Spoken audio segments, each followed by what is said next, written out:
Hey everyone, welcome back to our channel. Today I'm going to show you how to enable microphone in Windows 10 and 11 in a very simple way.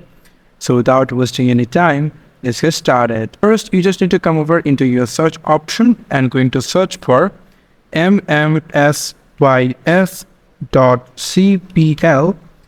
and then you'll get an item from control panel called mms.cpl.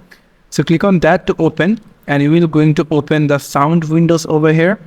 And now here you just need to go for recording, and here you can see there is an option called microphone, high definition audio device not plugged in.